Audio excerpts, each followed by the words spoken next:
Hai, Assalamualaikum. Kali ini saya nak kongsikan tentang penjelasan proses arahan bayaran, pembayaran diawalkan dan juga status permohonan diterima. Puan Nomi, saya tadi maklumkan berkenaan dengan cara pembayaran untuk arahan bayaran, betul ke? Betul? Okey, jadi kalau sekiranya Puan pilih untuk pengeluaran khas, ada pilih untuk cara bayaran tu arahan bayaran, so nanti Puan ada pilih untuk cawangan mana yang Puan ambil collection, betul Puan Nomi? Betul? Okey, so bila arahan bayaran tu dah sampai di cawangan tersebut, ahli akan dihubungi oleh pihak KWC, pihak cawangan lah. Jadi contohnya Puan Nomi pilih untuk KWC Tawau contohnya ya. So bila arahan bayaran tu dah ada di KWC Tawau, pihak cawangan KWC Tawau akan hubungi Puan Nomi untuk ambil arahan bayaran di KWC Tawau. So bila Puan dah dapat arahan bayaran tu di tangan Puan, so Puan boleh pergi mana-mana cawangan RHB untuk cashkan dia. Permohonan RM10,000, so kita akan dapat RM10,000 cash lah. Ya, betul. I see. So maksudnya arahan bayaran ini sama juga dia punya tarikh pembayaran sama macam yang untuk transfer punya bayaran tu ke? Arahan bayaran tu maksud contohnya, kalau Puan punya bayaran tu pada contohnya 18/4, arahan bayaran tu baru dicetak oleh RHB, belum sampai lagi dekat cawangan. So roughly lebih kurang 14 hari bekerja, itu paling lama lah. Biasanya lebih kurang 5 ke 14 hari bekerja.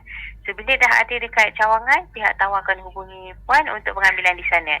Tapi dia takkan dapat immediately pada 18 bulan keluar, 18 bulan tu dapat, tidak. Sebab dah melibatkan kos pengangkutan dan penghantaran.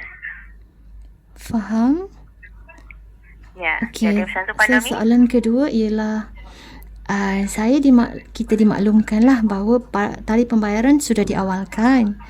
Jadi maksudnya tarikh pembayaran yang kita dah terima sebelum pengumuman tarikh bayaran diawalkan tu, tarikh tu adalah masih valid atau akan diawalkan juga?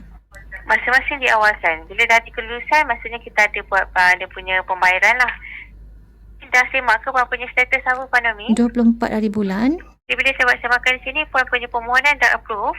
Jadi payment Puan akan start pada 21 hari bulan 4 ya, yang Puan punya payment. Oh, 21 ya, sebab saya semak dekat status tu 24. Kalau ikutkan dalam kita punya sistem ni 21 hari bulan 4. Jadi maksudnya betul lah diawalkan payment. kan? Ya. Tarikh yang diberikan dekat portal tu adalah tidak tepat ke macam mana tu? Dia bukan tidak tepat. By the time 24 tu dah ada duit dalam akaun Puan. Sebab dia pengkreditan ambil masa 3 hari bekerja. So since diawalkan, so that's mean dia akan dibayar bermula 21 lah.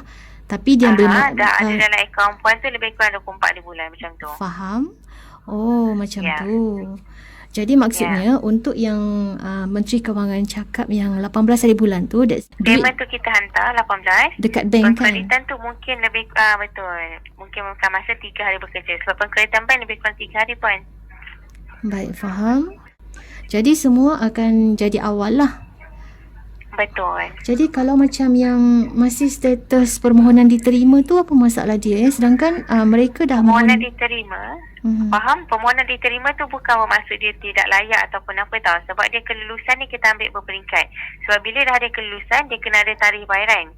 So kalau macam tu, kita kena buat semakan sebab kita tak boleh approve semua sekaligus. Sebab kita terikat dengan bank negara punya sistem. Di mana satu hari tu hanya beberapa transaksi saja yang kita boleh approve.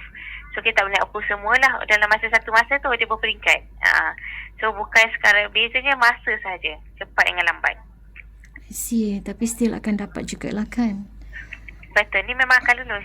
Cuma cepat dengan lambat sajalah. Okey, kalau tapi itulah sebab ada yang mohon awal kan dalam 1 hari bulan April, tapi masih lagi permohonan diterima.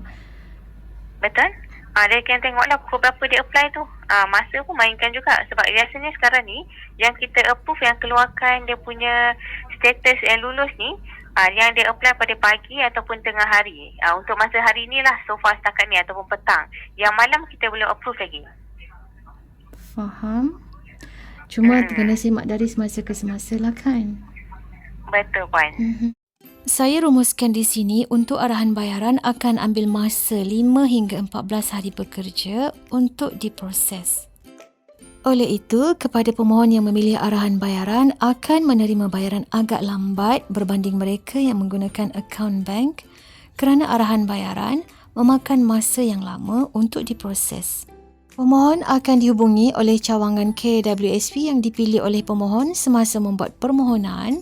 Kemudian, pemohon perlu menunaikan arahan bayaran tersebut di mana-mana cawangan RHB Bank yang terdekat. Pembayaran diawalkan bermaksud pihak KWSP akan transfer duit kepada pihak bank lebih awal.